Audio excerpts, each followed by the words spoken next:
Halo semuanya, selamat datang kembali. Hari ini kita bakal bahas topik yang jujur aja agak bikin kaget dan kedengerannya aneh banget. Ini semua berdasarkan makalah ilmiah yang super berpengaruh dari John Ioannidis. Jadi siap-siap ya, karena kita bakal bongkar kenapa sebagian besar temuan ilmiah yang kita baca itu kemungkinan besar keliru.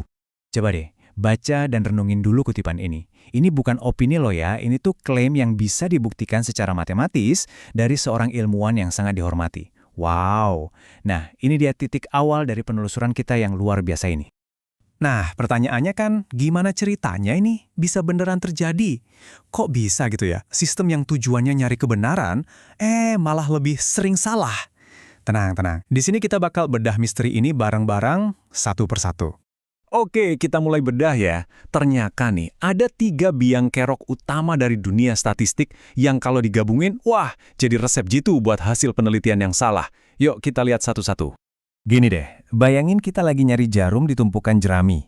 Nah, R ini tuh soal seberapa banyak jarum alias hubungan yang benar dibanding jerami alias hipotesis yang salah. Di beberapa bidang penelitian, misalnya genomik, tumpukan jeraminya itu gede banget. Artinya apa? Artinya kemungkinan nemu jarum atau hipotesis yang benar itu kecil banget dari awal. Oke, jadi misal nih, beneran ada jarum di tumpukan jerami itu. Nah, kekuatan statistik ini tuh kayak seberapa canggih detektor logam yang kita pakai. Kalau studinya punya kekuatan rendah, biasanya karena sampelnya kecil, itu sama aja kayak kita pakai detektor logam abal-abal. Bisa-bisa hartanya ada di depan mata, kita malah kelewatan. Dan ini dia faktor ketiga yang paling sering jadi masalah. Bias. Bias ini bisa disengaja atau enggak, tapi intinya dia mendorong hasil ke arah tertentu. Ini tuh ibaratnya kayak ada jempol yang sengaja nekan timbangan, biar hasilnya kelihatan signifikan.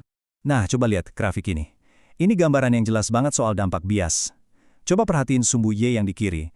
Itu kan probabilitas temuannya benar. Setiap garis ini mewakili tingkat bias yang beda-beda. Lihat deh, bahkan di studi yang kuat sekalipun, kayak di panel atas, gimana kurvanya langsung anjlok begitu tingkat biasnya naik, itu garis-garis yang lebih rendah. Ini bukti nyata betapa berbahayanya bias itu dalam merusak hasil riset. Oke, kita udah tahu nih 3 bahan utamanya. Sekarang kita masuk ke bagian yang lebih praktis. Anggap aja ini kayak cheat sheet buat kalian biar jadi pembaca hasil riset yang lebih kritis. Ini dia 6 bendera merah yang perlu kita waspadai. Ini logis banget kan, studi kecil ya sama dengan kekuatan statistiknya juga kecil. Ibaratnya kita mau ngertiin samudra tapi cuma ngelihat setetes airnya. Ya, kemungkinan besar kesimpulannya ngawur karena faktor kebetulan aja. Coba bandingin deh, efek rokok ke kanker paru-paru, itu kan efeknya gede banget, jelas. Nah, bandingin sama efek satu gen spesifik ke risiko penyakit jantung, yang efeknya mungkin seuprit doang.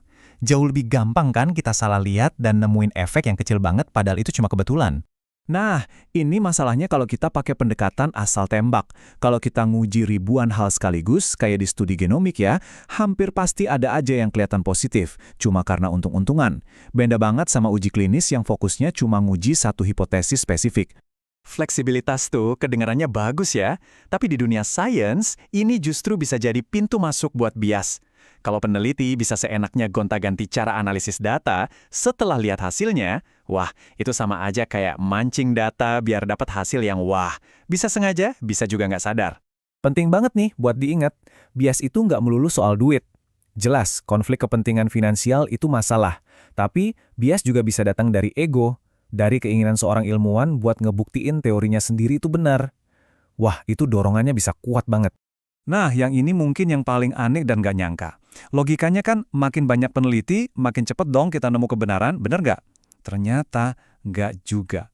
Persaingan yang ketat malah sering jadi ajang balapan buat nerbitin hasil positif duluan. Nggak peduli bener atau enggak, yang penting jadi yang pertama. Dan grafik ini nunjukin buktinya dengan gamblang. Sekali lagi, probabilitas kebenaran ada di sumbu Y. Lihat deh garis-garis ini. Setiap garis nunjukin apa yang terjadi kalau jumlah tim peneliti yang bersaing, itu si N, makin banyak. Pas N naik dari 1 ke 50, lihat gimana kurvanya makin turun. Jadi pas banyak banget tim yang balapan, tekanan buat jadi yang pertama nerbitin sesuatu jadi gede banget. Dan akhirnya, ya kualitas dan kebenaran yang jadi korban.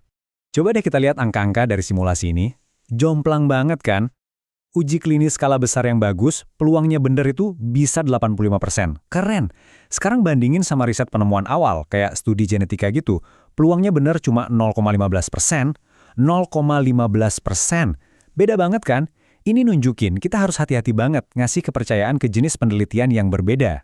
Jadi, intinya apa? Gak semua bukti ilmiah itu derajatnya sama. Paham kita lagi baca studi jenis apa, itu langkah paling awal dan paling penting untuk menilai seberapa besar kita bisa percaya sama hasilnya. Oke. Setelah dengar semua kabar buruk ini, terus gimana dong? Apa nggak ada harapan? Eits, tentu aja ada. Justru kerennya sains itu, dia punya cara buat ngoreksi dirinya sendiri. Sekarang, yuk kita lihat gimana caranya kita bisa bikin sains jadi lebih kuat dan bisa diandelin. Jadi solusinya bukan ninggalin sains ya, tapi bikin sains jadi lebih baik lagi. Kita butuh bukti yang lebih mantap. Lihat gambaran besarnya dari semua studi. Jangan cuma terpaku sama satu temuan heboh. Kita harus ngurangin bias dengan cara yang lebih transparan, kayak praregistrasi. Dan yang paling penting, kita juga harus lebih rendah hati. Ngakuin aja kalau nemuin kebenaran itu emang susah banget. Nah, ini mungkin pemikiran penutup yang bisa kita bawa pulang. Mungkin kita harus berhenti nanya, ini penelitian benar atau salah?